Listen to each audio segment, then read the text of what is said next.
Forget everything you think you know about angels, those golden-haired, gentle-faced beings with feathery white wings. That's Renaissance art, not scripture. The Bible reveals something far more extraordinary and terrifying. 9 distinct types of angels exist, each more powerful than the last.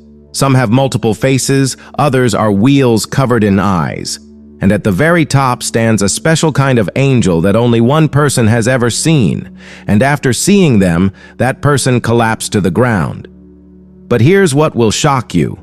Our modern image of angels comes not from the Bible, but from European artists who wanted angels to look like wealthy patrons. When angels actually appear in Scripture, the first words out of their mouths are always, "Do not fear." But why would they say that if they looked like handsome men with wings? The pattern is clear throughout Scripture. In Luke 1:12, when Zechariah saw an angel, he was troubled, and fear took hold of him. The shepherds in Bethlehem were greatly afraid. In Matthew 28, when an angel appeared at Jesus' tomb, the guards trembled and became like dead men. Every time angels appear, humans are undone. They tremble because what they're seeing doesn't fit in their minds. Ready to discover what angels really look like? Let's climb the heavenly hierarchy, level by level. Level 1. Angels. The personal guardians begin at the bottom of the celestial ladder with the angels closest to humanity.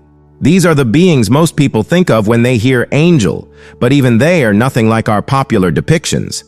Biblical foundation, Hebrews 1:14 calls them ministering spirits sent to serve those who will inherit salvation. These are your guardian angels, assigned specifically to you. What they do. Angels appear throughout Scripture in moments of crisis and comfort. They saved Daniel in the lion's den, freed Peter from prison, and comforted Jesus in Gethsemane before his crucifixion. But notice the pattern. They don't act on our desires. They follow God's commands. Critical warning. When the Apostle John tried to worship an angel in Revelation, the angel stopped him immediately. Don't do it. I am a fellow servant with you. Worship God, not me. Angels are divine soldiers, not divine beings. They possess incredible power, breaking chains, transforming realities, protecting people in impossible situations. But they're still just the first level of a much grander hierarchy. Level 2. Archangels. The heavenly commanders, moving up from foot soldiers, we encounter the generals of God's army. Biblical clarity. The word archangel means chief angel. And here's something that might surprise you. The Bible only explicitly names one, Michael. Jude 1:9 specifically calls him the Archangel Michael. The Gabriel. Question. Yes, Gabriel appears announcing Christ's birth to Mary, but Scripture never gives him the title Archangel. Tradition placed him there, not the Bible itself. Raphael's appearance. In the Catholic biblical canon, specifically in the Book of Tobit, Raphael appears as another of the archangels. However, this book isn't included in all biblical traditions, which is why there's ongoing discussion about the exact number of archangels. Michael's power. Revelation 12 shows us Michael's true role. He's heaven's supreme warrior, fighting directly against the dragon Satan. When archangels appear, something cosmic is at stake. Heaven doesn't deploy its commanders for ordinary situations. The scale. If regular angels handle individual crises, archangels handle battles that determine the fate of God's entire plan. They're the last resort before we enter truly mind-bending territory. Level 3. Principalities. The nation shapers. Here's where the scale explodes beyond individual lives to entire civilizations. Biblical revelation. Daniel 10 gives us the clearest picture. When Daniel prayed, an angel came to him saying, "From the first day you set your mind to understand, your words were heard, and I have come in response to them. But the prince of the Persian kingdom resisted me 21 days. Then Michael, one of the chief princes, came to help me." The shocking truth. This reveals invisible spiritual warfare over nations. There was a literal battle between God's angel and a fallen principality ruling Persia. A conflict so intense that Michael himself had to intervene. How they operate. Principalities don't hold political rallies or manipulate elections directly. Instead, they influence by inspiring leaders, shaping cultures, and channeling either revival or destruction across entire regions. The pattern. This explains why certain destructive ideologies emerge from specific countries and spread globally. Why some regions resist the gospel for centuries while others experience sudden spiritual awakening. Not everything depends on human effort. Principalities are working behind the scenes. A compelling question. Does every country have a principality, an assigned angel? The Bible doesn't explicitly say Argentina has its own principality or Russia has another, but the pattern is clear. Nations have spiritual structures over them. Think about it. Why do certain destructive ideologies originate in one country and then spread from there? Why do some regions seem to resist the gospel for centuries, while others suddenly experience revival with no logical explanation? Maybe not everything depends 100% on our human efforts or strategies. Maybe there are principalities at work behind the scenes. Some inspiring wisdom at key moments in history, others sowing death and confusion. Paul confirmed this in Ephesians 6:12. Our struggle is not against flesh and blood, but against principalities and powers. Level 4. Powers. The universe's stabilizers, while principalities govern regions, powers maintain the spiritual and physical order of creation itself. Biblical foundation, Colossians 1:16 lists thrones, dominions, principalities, and powers as all created by Christ. Powers serve as cosmic stabilizers. Their mission: faithful powers prevent spiritual chaos from invading the physical world. They maintain the delicate balance of creation and execute divine justice from the invisible realm. Visual depiction. Traditionally shown as warriors in shining armor with calm, serene expressions, guardians standing between heaven and earth, ensuring reality itself remains ordered. But if powers maintain universal order, who coordinates all these celestial operations? That requires divine administration on a scale that boggles the mind. Level 5. Virtues. The miracle. Workers transitioning from governance to divine intervention, we encounter the angels of supernatural manifestation.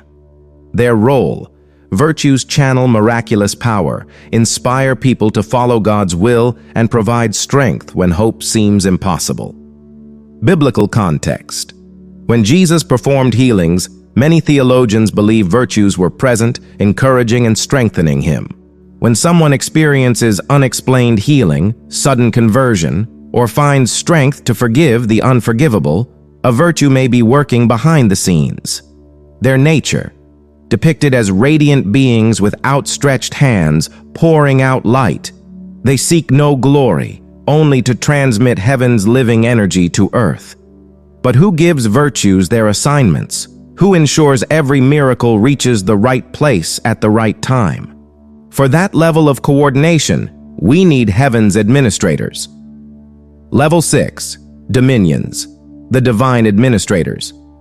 Most people never hear about dominions. Yet without them, the entire celestial order would collapse. Biblical mention. While not described in detail, they appear in Paul's lists of heavenly hierarchies as real entities established by God. Their function. If angels are soldiers and archangels are captains, dominions are heaven's ministers of state. They receive direct orders from God's throne and distribute them through lower ranks, ensuring every mission, miracle, and judgment reaches its destination precisely when needed. Visual representation, depicted with crowns, scepters, and orbs with crosses, symbols that their authority belongs to Christ, not themselves. The necessity. Perfect divine administration requires perfect administrators. Dominions are the intricate gears of heaven's government, invisible but absolutely essential. But if dominions handle administration, what happens when God himself moves? What bears his very presence?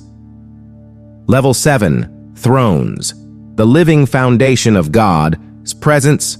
Prepare yourself. We're about to encounter beings that defy human comprehension. Biblical description. Ezekiel 1:10 describes the prophet's vision. Wheels within wheels, spinning in every direction, covered with eyes everywhere. They move as if they know where the Spirit is going, without needing to turn. Hebrew. Understanding. Known as ophanim, from Hebrew, ophan, meaning wheel. These aren't furniture. They're living beings, conscious structures that uphold God's glory. Their purpose, thrones serve as the mobile foundation of God's throne. When God judges, they're there, supporting him with their all-seeing gaze. Those countless eyes ensure nothing escapes divine justice. The reality. Thrones don't speak or appear as human figures. They're the living pedestal of the King of Kings, ensuring every divine word is true and every sentence just. Yet even these wheel beings of pure justice pale before the guardians of sacred space. Level 8. Cherubim. The sacred guardians forget those chubby baby angels with tiny wings. Biblical cherubim are imposing, supernatural beings that inspire awe and fear. First biblical appearance, Genesis 3:24, places cherubim at Eden's entrance with flaming swords, guarding the way to the tree of life. Their first role wasn't worship, it was protection of the sacred. Ezekiel's vision: 4 faces human, lion, ox, eagle, 4 wings, 2 covering their bodies, 2 touching each other. Eyes covering their entire forms, feet like polished bronze, moving like thunder and fire. At the end of Ezekiel chapter 10, the prophet makes a crucial identification. I knew they were the cherubim. Their role: guardians of divine glory and channels of revelation. When God's presence manifested above the Ark of the Covenant, it appeared between 2 golden cherubim. Theological significance.